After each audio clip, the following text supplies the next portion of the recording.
right, good to be with you here today. My name is Joshua Hook, and I'm here with Don Davis and Daryl Van Tongeren. And the topic today that we'd like to talk about is balance. And, how do you achieve balance? Is balance something that you want? And what does it look like both in the context of graduate school as well as in a faculty position? And I thought I'd start off with kind of a funny story from my own life. And I remember when I first went to graduate school at VCU, they brought us all the new graduate students into a room, and Scott Vrana was the chair at the time. And he was telling us about, what to expect and different things like that. And at one point he said, there may be a time later on in the semester where you will want to take a night off and watch American Idol. If you do that, you will fall behind. And at first I heard that, I was like, gosh, this guy is intense. Like, who says something like that? And, at the time I wasn't necessarily thinking about balance. I was just wanting to, do well in graduate school. And then I was thinking about that, looking back on it. And as much as I kind of laugh at that and think, gosh, that seems crazy, I didn't watch much TV in graduate school. I don't know that I took too many nights off to watch shows or things like that. So, anyways, I was thinking about that as I was preparing for this podcast. So first, I just had a general question for y'all. What do you think of balance in your life? Is that something that is kind of a key goal for you, or is it something that's not often on your radar? That's a good question. I do think about balance. I tend to think about it in two different ways. So in one way, I tend to think about it that we're whole people, right? And work is just one component of what we do. And it's just one of our many identities. So in addition to being, when I was a grad student, in addition to being a grad student, I was married, I was a sibling, or I'm a sibling, I'm a child, I had hobbies, right? So there's other ways to think about your identity than just kind of unidimensional, like only work. And so I have a friend who says he tries to do something to connect with each one of his identities every day. So whether that's like send a text to his mom or reach out to a friend, go to the gym for however short of time. He just tries to connect to each one of his identities. I also think that there are times where balance is just going to be harder. So usually between Thanksgiving and the end of the semester, it's kind of a tall order to stay balanced if you want to get everything done.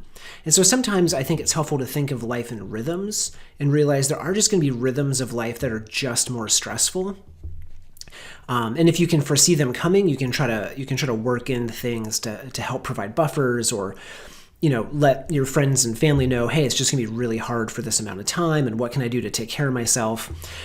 And then, the academic life provides some downtime as well. So don't be afraid to take advantage of that downtime too. So if there's peaks that are really, really tough, also enjoy those valleys where you don't have to work as much. Yeah, that's a great point, Daryl. I like what you said about the different types of identities, and I think it's important to keep in mind too that this may look different for different people depending on where they're at in their life. So, the three of us, I was thinking about us the other day, like in graduate school, we kind of had different things that we were balancing. Daryl, you mentioned you were married. I was not in graduate school, so I think I had a little bit more time in that regard. Donnie was married and then had a child midway through graduate school. So that's a whole different wrinkle. Donnie, did you have anything you wanted to add around this? Yeah. So your question was, is balance a goal? I guess what I was kind of trying to think about is, how is this different than our conversation about kind of time management and some of those types of things? I do think it's different, but I was trying to think about how it's different. So for me, how it's different is it puts me much more thinking about how much of my attention and kind of who I am as a person and my identity, how much of that should I give to work? Can I give to work? And then it kind of, it puts it into some tension with probably the other things that are most important to me. So being a dad, being a husband.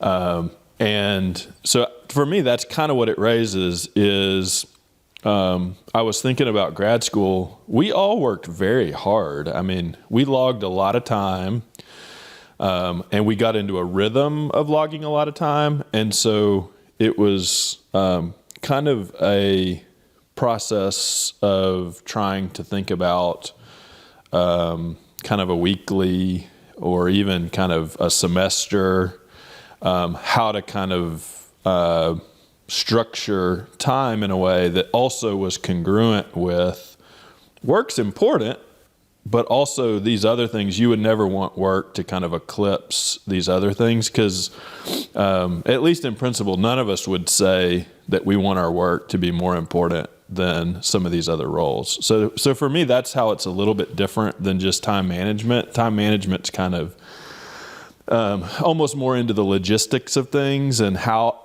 once you kind of know what you care about, little life hacks to kind of structure your time and those kind of things. But there's something that seems a little bit deeper to me about this issue of balance. And yeah, I would say I do want to be balanced. But I have a little bit of reaction to the word. There's something about just the concept that doesn't seem quite right.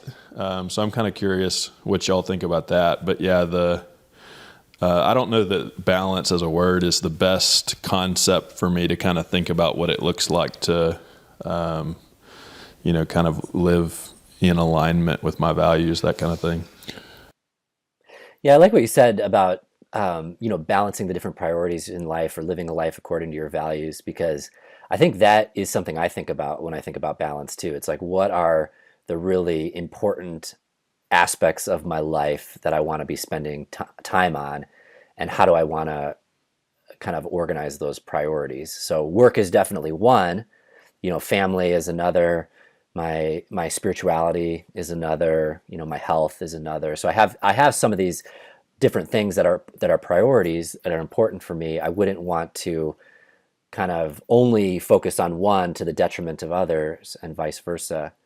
Donnie, could you say a little bit more about what you meant about that last point? I'm not quite understanding sort of the negative reaction to it, so I'm curious to hear more about that. I think it does kind of fit a little bit of, I think we talked about that story a little bit earlier where Ev was talking to me about the admissions process, and there was someone who during their interview said that they were wanting balance, and he viewed it as a little bit of a yellow flag of, you haven't even started grad school. If you're not feeling balanced now, what's grad school going to be like for you? So I think for me, by the time that you're talking about not feeling balanced, for me, by the time I would ever use that language, I'm actually way out of balance. I'm not even close, because I'm feeling stressed out. I basically have way too many things to do, and there's a sense of chaos in what's happening in my life. And so, I guess it's maybe not precise enough. So what does it mean? Here's another kind of line of thought that's from my story. So my mom's dad was a pastor who traveled a lot, and part of her story was, as she got to be an adult, she realized that she wanted more access to her dad, and in a certain way, even her brothers had more access to him as men, because they also went into kind of religious ministry, and so they had a certain access to his work that she didn't necessarily have. And so I think in a certain way, I'm actually a little bit haunted by family system kind of history of, I wouldn't want to kind of continue a similar kind of pattern where work becomes so important, and especially like if you're in the ministry and you have a sense of calling, what would ever eclipse, doing God's work or kind of a sense of spiritual purpose? And so I think for me, that's almost like a personal warning in my life of like,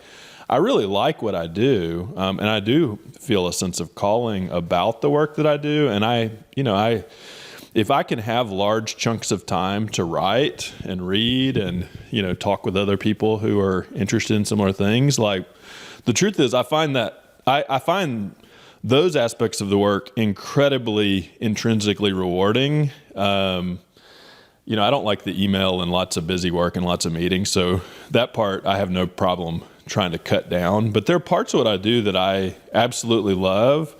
But I think in the back of my mind, I have a question of how do you keep your love for kind of the parts of your work that you really do enjoy from that becoming something that's not healthy, kind of a darker side, what does it mean to be a workaholic? What does it mean to have too much of yourself in your work? So, and balance honestly doesn't get me very far in terms of sorting that out. Yeah, I wonder a bit if it's trying to solve a problem from the outside in. So, Donnie, I like what you were saying, because sometimes when people talk about balance, they're being a bit reactive. They're like, oh, I've got so much going on. I just got to figure out a way to balance all of it. I'll share kind of a goofy story. I'm not sure if it'll relate, but over the holidays, my wife and I, our friends have been telling us that we needed to get this budgeting app called You Need a Budget, YNAB. And so we're like, okay. So we sign up for YNAB. And the basic idea is you figure out how much money you have each month and you give every dollar a job, right? And so what it was it was actually kind of a moment for us to clarify our values. Like we looked at how much money we had and we said, what we had been doing was we would just kind of been making decisions on the spot, like how should we spend this money, like right now? Like if our friends are like, hey, do you want to go out to a fancy restaurant? Do we want to, and we would just be reactive. But instead, you can kind of use that as an opportunity for your values of like, how much money do we think we should be putting towards various things in our lives? Okay, so if you translate that to time, it's actually a lot easier because we all have the same budget of time. But rather than being reactive and just sitting around like waiting to feel overwhelmed, what kind of values, how do you want to structure your schedule? Like, what do you want to fill your time with? And I realize there are things that absolutely have to, like, we don't really have much say over that get filled into our days. But other things we do, and kind of thinking proactively about like taking autonomy on how we want to spend our time, hopefully should have us have a greater sense of authenticity and integrity that's aligned with our values rather than just kind of reactively responding when we feel out of balance. Yeah, I like that, Daryl. I mean, I agree kind of the idea of sort of owning your schedule and being proactive and doing that, I think is critical. And I think, Donnie, I wanted to respond to one thing you said about the story about Ev, like maybe a little bit of a yellow flag if someone is wanting balance. And I think there's students are, and maybe we can talk a little bit about graduate school and what this looks like for students. But, I have found that students are in kind of different places around balance. Like everyone will say they want balance, but when I kind of dig down a little deeper into what's going on with students, I think there are some students who are working a ton, and just doing a lot and constantly working. And it does seem like for those students, there might be some benefit to kind of dialing back a little bit and making sure some of the other areas of their life are, getting enough attention. And then there are other students who I feel like have the same sort of feeling of being stressed and out of balance. But it's because of things like, they're not owning their schedule. They're spending a lot of time watching TV or playing video games, or they're on social media or different things like that. And I think there's a little bit of a tough reality about graduate school in that it is very difficult and it takes a lot of time and you're wearing a lot of different hats. And there is part of me that sort of agrees with Scott Vrana in sort of I don't know if I'd say it that way, but I don't think in graduate school you have a lot of time to waste on TV, on social media, on things that aren't really critical to your core purposes or values. Do you guys have any thoughts on that? I mean, I think another way to kind of put it, just to kind of, set some norms of where we're coming from with this conversation, is in grad school, like, what do you think your typical work week was like? I mean, I think that would probably put it in some perspective. I remember talking with Andrea when I first got there, and she talked about how most weeks she was working every day. And I remember her saying that sometimes if she could, she would take off like part of the day on Sunday or part of the day on Saturday, but she was working a lot. And I remember that did scare me a little bit. I mean, I really think some of those kinds of things for me are very grounded in kind of Christian ideas or, Judeo-Christian ideas. So for me, the concept of working 6 days is reasonable. But I usually try to have one day where I am just kind of resting. And honestly, I've never had a part of my life where I got away from that and it wasn't a train wreck. When I was playing football in college, Sundays was a film day and a workout day, and we went to the pool. And that was the hardest season of my life because I really didn't have a day off. And I was exhausted within like a month and a half. And to be honest, I never really got used to that. I never really got used to the season schedule because Monday was our day off from football, but everyone basically just stacked up their classes on Monday. So you're just constantly going. That's unsustainable for me, to not have kind of a day off. And then honestly, like, on a daily basis, I always have a time where I just shut it off. And, now it's earlier than it used to be. But, by 5 or 6 o'clock, I'm done. I'm not going to do anything else for the rest of the night. I might read a little bit, but it's basically mindless stuff. And so I would definitely have concerns if people don't have certain boundaries where work can be done for a little bit. I think that's just a recipe for kind of burnout. Yeah, when I came to VCU, my wife was also in grad school. And so, we could kind of share in the misery of both working hard. And I remember at one point we had to have a conversation when we said, let's be done working and reading and doing class stuff by midnight. And we were like, whoa, okay, that's tough. Like and similar to Donnie, like we were working every day. I instituted that, we agreed that we would stop working kind of early in the afternoon on Saturday. And then we would have like a date night where we'd kind of go out or hang out with friends or something like that. But now, so grad school was a lot of work. It really was, and kind of working all the time. Now, similar to Donnie, I don't work on Saturdays. So like that's kind of my quote unquote Sabbath. I'll do some stuff like Sunday afternoon to kind of get me ready for the week, but I agree with Donnie. You have to have a day where you're just not engaged in it. And I think once, getting a job, getting a few years into a job, you can kind of set a few more of those boundaries. Or maybe I just waited a few years into a job to set the boundaries. Maybe I didn't need permission. I think I probably just waited a bit. But similar to Donnie, there's a time that I kind of shut it off at night.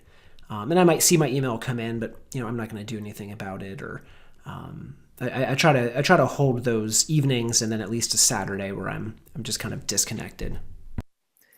Yeah, I really like the idea of Sabbath that both of you mentioned, and it's interesting. I do that too now. In grad school, I didn't. I worked pretty much every day. I don't know. Looking back on it, I don't know that was the healthiest thing. but that's what I did. And it's different. As I've gotten into my faculty position, I think I've been more cognizant of the importance of rest and taking time off. And I'm not sure if that's because, as I get on, I'm more able, I feel less pressure, once I got a job, once I got tenure, et cetera. And I think also for me, in my personal life, things changed. I got married, I had a daughter. And so when some of those things happened, those relationships probably took a higher priority than work. Any other tips that you have in terms of ways to think about balance, or kind of making sure you're spending time on the things that are most important to you? As soon as, even before I got a faculty position, so kind of late on in grad school, at least for me, I found running to be a respite. So just like making sure I was working out, even at my slow pace, just making sure, just kind of getting out there. It connects with your body. You're not on email. You're not working. You're literally just with your thoughts in the road and the pavement. So for me, I enjoy just kind of running or exercising, making sure I'm doing something that's totally different. And then this might seem a bit strange, but then I love having a hobby that is completely different from my job. So two things that I really like is I make hot sauce every year. So I grow the peppers, I plant them in the spring, cultivate them over the summer, and I make really, really hot sauce in the fall. And I love that because it's just totally different. And then the other thing, and I'm not sure who knows this, I love doing woodworking. Like I feel like I should have like a PBS show or something. Like I just love, because it's just so I work with my hands. At the end of it, I have something and I can look at that and say I did that. Because so much of the work that we do is either delayed or it's kind of intangible or abstract. So to me, those things ground me. Like making hot sauce and building flower boxes and raised garden beds. I like that. Daryl, one thing I wanted to just mention about something you said. I was reading a book once, and they were talking about the importance of taking a break from what you're doing and how to best do that.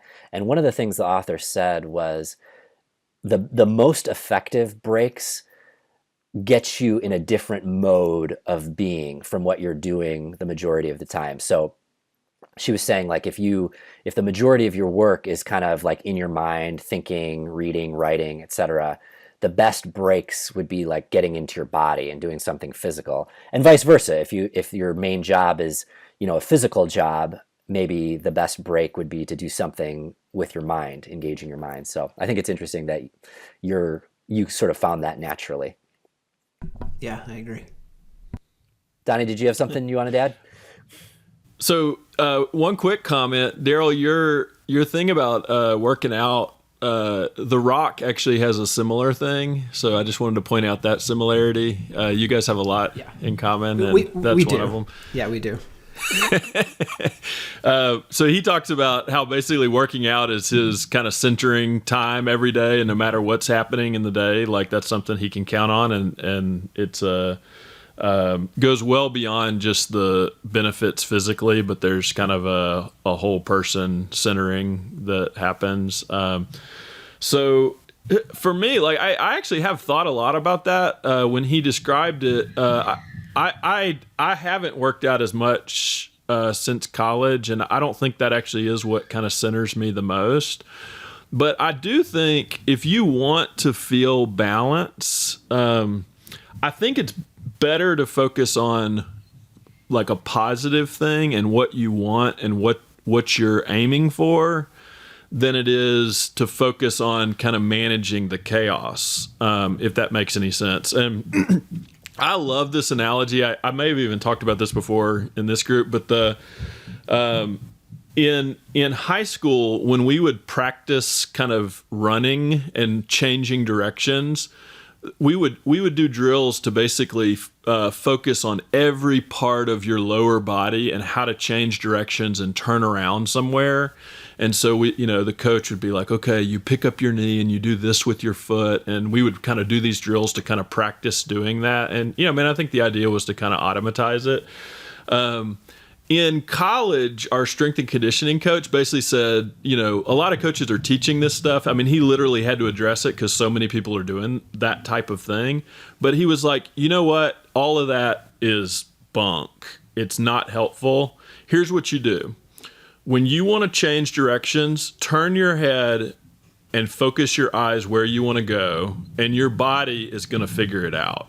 That's what you do. And so I think there's a similar principle for me with this kind of thing is like, we really can't focus on multiple things at once. Where we focus our minds and our hearts is actually where we're going to go in a certain kind of way. So if we focus on feeling like we have 200 things to do this week, you're going to feel anxious. There's going to be a certain stress from basically looking at a list of, 200 things that you can't do all at once. So I think for me, that's actually a big part of what I have to kind of continually teach myself to do is just make space to focus on one thing at a time. So when I'm with my family and I'm a dad, I don't need part of my mind focused on email and tracking this and that. I want to be fully present to them. When I'm writing, I don't actually want to have a list of 200 things that I need to do when I'm done. I actually want to get a chance to have, maybe 2 hours, maybe 3. Like I'm a kind of person that if I have 5 hours and I don't have other distractions, I can enjoy focusing on a project for 5 hours and get into a flow. And that actually feels really, really good. And I enjoy that. So when I have, seasons of my career where I've got larger chunks of time to kind of focus on one writing project, I love that. Like that's summer is one of my favorite times because I've got more space like that. So for me, like that's the key is, I think it really is a very personal thing of you have to kind of find your own ways to center yourself and focus. And there's a lot of things that can kind of interfere with that. Email and smartphones are definitely getting a lot of attention these days, and for good reason. You can basically get into really bad habits where you're just always kind of checking, and it's just always in the back of your mind to try to stay caught up with email. I imagine, that's going to get worse and worse. And so I think the healthy people in the future are going to be people who find ways to kind of not let reactivity and kind of intrusion into your ability to kind of focus on what's important to you, like make that a habit of your life. So for me, it really is a constant struggle, and I have to find lots of different ways to essentially set aside things and just trust that they're going to be there later on, Yeah, that's a great point, Donnie. And I think a few times that point has come up about being proactive around these different areas of our life. And gosh, I tell people all the time, if you can be proactive about your schedule, and if you can also be proactive about some of these things that are often reactive in our lives. So instead of having your email open and getting a ding every time you get an email, if you can schedule in times to check your email and focus on email during that time, but on the other times, shut your email off. If you find yourself getting addicted to Facebook or Instagram or Twitter, if you can schedule in 20 minutes to do social media or 30 minutes or however long you want to spend on it, and the rest of your time, stay off social media, gosh, you'll be doing yourself a huge service. A couple other things that were on my list that I just wanted to mention in case, they're helpful. I was talking once to my friend's uncle, who is a very successful businessman and also a professor in the business school at Northwestern University. And he said this really interesting thing that's always stuck with me. He said, in any point in your life, he said in his mind, he had 3 main aspects of his life: his work, his family, and then kind of his hobbies or just the things he did for fun. And he said, at any point in your life, you can do 2 out of the 3 things well. But he didn't think that you could be great at work, really spend a lot of time with your family and just have an awesome golf game. He said, usually when people try to do all 3 things well and spend a lot of time on them, there's just not enough time to go around. So it got me thinking about choosing, and in my own life, I felt this this way, before I was married, before I had a kid, I could really spend a lot of time on whatever hobbies I wanted to do. And I just had enough time to do that. Now that I'm married and have a child, I don't have as much time. And there's a piece of acceptance that has been helpful for me to just kind of, I'm not going to be the best at, CrossFit or at this, a video game I like to play or whatnot. It just isn't going to happen right now. And that's okay. The only other thing I wanted to mention is, sometimes when I'm talking with students and they're very, stressed out, overwhelmed, etc. A lot of students feel a pressure to take on a lot of coursework and different things like that and get through the program quickly. And I totally get that. I think I wanted to get through my program as quickly as possible and get out and get a job and graduate and different things like that. But sometimes if a student is really overwhelmed, to the point where maybe their health or sleep is negatively impacted, sometimes I tell them, what can you cut back? Could you take one less class, for example? Could you perhaps, take an extra year and kind of spread things out a little bit? And sometimes when students do this, things kind of fall into place. If there truly was too much going on in that student's life, sometimes seeing how to slow things down or take one less class can make a big difference. I think it's worth mentioning that, at least I probably wasn't the best at this. So any advice that I have now comes hard fought, and likely through making colossal errors in my life. I don't want to give the illusion that I was perfectly balanced in grad school and then got a faculty position and was also perfectly balanced there. It's a demanding job. It's high stress. It can feel overwhelming. I'd like to try to remember sometimes. I like to think back, why is it that I wanted to go into this field though? What's the thing that got me excited about psychology?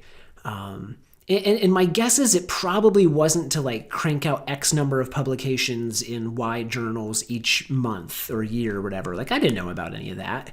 There were other things that I was passionate about. And so trying to ground myself in the realization of what are my values, can I align with the vision that got me excited? And then also to give yourself permission to grow and change. It's possible that you might find yourself interested in a different part of this job, or your career arc might look different, or at certain points you might be doing more of one thing than another, and give yourself a little bit of permission to have that flexibility.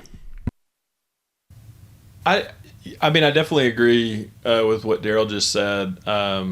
I think this is a deeper conversation. It's actually not one you can sort out super quickly, and I think it's one you kind of have to keep checking in with yourself about, because on one hand, what we're doing rewards hard work, and it does reward people who are persistent about and disciplined in their process of training and learning, and the people who find a way to do that and enjoy it and have fun with it can work really hard and they can grow a lot. So I think all of us, that's kind of, we had a lot of positives in terms of enjoying our work in grad school. And it's not a coincidence that we all ended up in research positions at a university. More people would have that story of, I worked really hard, I really enjoyed it, and later on I had to also kind of think, why am I doing this? So that it's not a coincidence that we're all on that side of things. So I guess I am kind of trying to think about, I'm not even sure we totally finished this conversation of what were the mistakes, I am kind of curious what you meant, Daryl. Where do you feel like you had to adjust backwards, or kind of make an adjustment to turn that down a little bit? Yeah, I think that for me, I think for me, and this just might be a place as a social psychologist, like when personality and environment interact perfectly. So I actually I love work. So work is just something that it's just intrinsically like rewarding to me. I love what I do, and so I think that the nature of the job, kind of like Donnie said, is so rewarding. And there can also be, both in grad school and when you're pre-tenure, there's a fair amount of ambiguity about whether or not you're doing enough, right? So like in grad school, it's like, am I doing enough to make sure I get a job? And there's a bit of anxiety that's couched in that. And then pre-tenure, am I doing enough to make sure I'm going to get tenure, or am I making the contribution to the field that I had hoped? And so I think it's kind of a ripe recipe for someone who loves work like me, for that to kind of be like a first place for me to go with most things. So like at most times, like my default would be, if I had a moment, I would just like open the laptop and start working. And I think it had just kind of been a bit of a default, rather than asking myself, like, is this what I want to be doing at this very moment? Not saying that I should stop working, but, it kind of became almost like a mindless slide toward work. Because there's an infinite amount of work you can do, right? There's you'll never run out of questions if you're curious enough. You'll never run out of projects if you have that energy. And so I think at my best, it was me harnessing and finding like a nice fit between my personality and an opportunity. And probably at my worst, it was a way to kind of escape or not live in accordance with my values, or just kind of like a nice place to get reinforcement.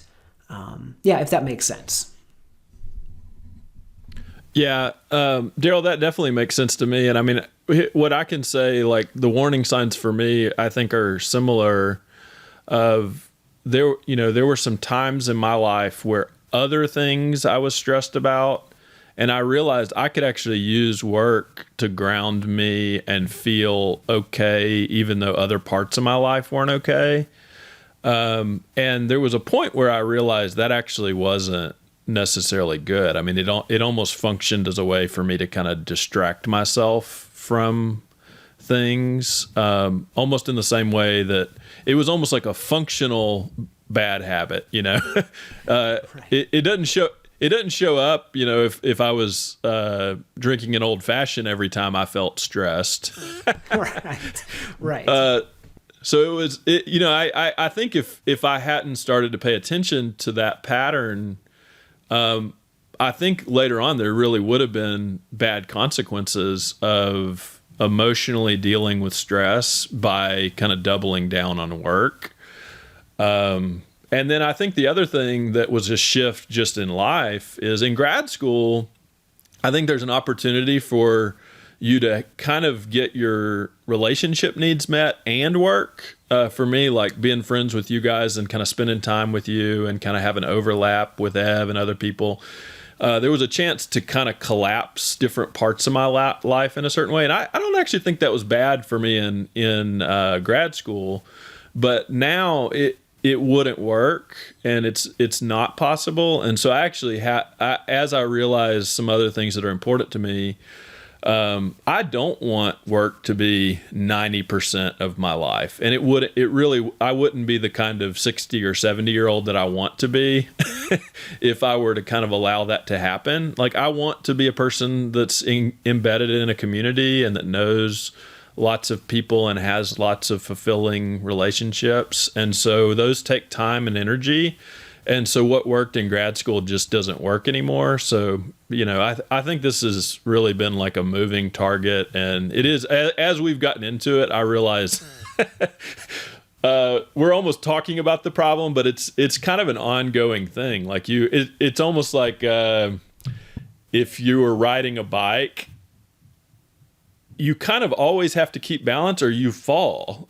So basically, like, this is something you really have to kind of always pay attention to is, are you living in alignment? Are you centered? Or you really, I mean, it's actually possible at any point to kind of crash and burn in some pretty substantial ways if your enjoyment on work gets too much of you, then it actually and I guess for me the most dangerous part would be if you got to where you were numb to seeing that was happening, which I've certainly seen people that happened to. Right. My brother passed away in between my 4th and 5th year of grad school. And a faculty member, not my advisor, but just a different faculty member said, probably the best way to deal with grief is just to throw yourself into your work. And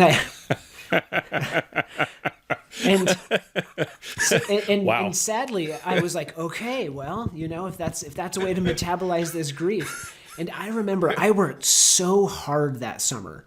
I think I sent out like 5 first authored papers to the very best journals, and every single one of them was rejected because it was terrible work, right? Like that was like not what I should have been doing. But I do think there's a bit of that culture of, and I do think there are healthy ways to like metabolize stress through work. But then there was probably just a time where I needed to not do that. Like there was probably a time I just needed to like lay on the couch or, be with friends or just not throw myself into work. So, thanks, Donnie. Yeah, it almost sounds like from what both of you shared, there can be a tendency for, almost to like slide into work or to, if we're not careful, use work almost like an avoidance strategy for not dealing with or not really facing the other parts of our life that are important to us.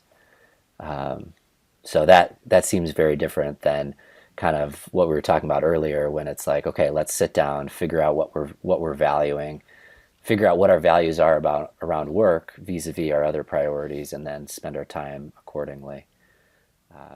And it might even be like a perfectionism thing of like when you have goals and you're really pursuing them, you also have to know how to turn it down certain times. So there've been a few seasons in my life where I really just had to, because of grief, just give myself permission to wait until I had a certain kind of creative energy.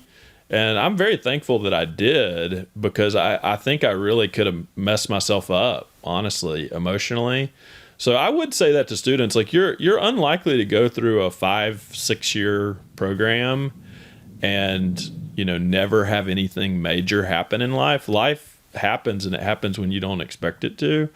And I really do think, every person's different, and certain things I've been able to work through, and, that felt okay. And then there are other times where I really had to take a major break from first authored work because I needed to heal and recover. So anyway, I think we opened up a larger can of worms in this conversation. We did. It feels I wouldn't want to act like we could tie a pretty bow on it. No, I was going to say, it started off like we're dispensing advice, and now I feel like we're in the middle of like a group session.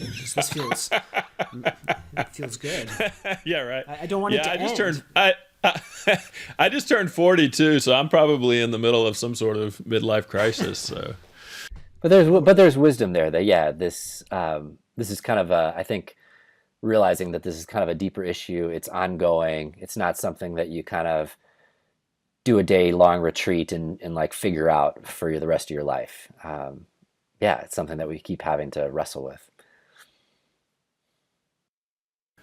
Yeah, and definitely grist for the mill for these kind of relationships. I mean, I think you can get support and normalization. So having good friends to kind of talk through what's going on in your life and how that relates to your work. For me, if I did have to kind of tie a pretty bow, I would say having good friends is probably a good place to put some energy.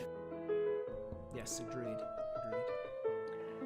Well, why don't we wrap it up there for now? We may want to tackle this in another session as well, but for now, let's sign off. Thanks for your time. Yeah, thank you.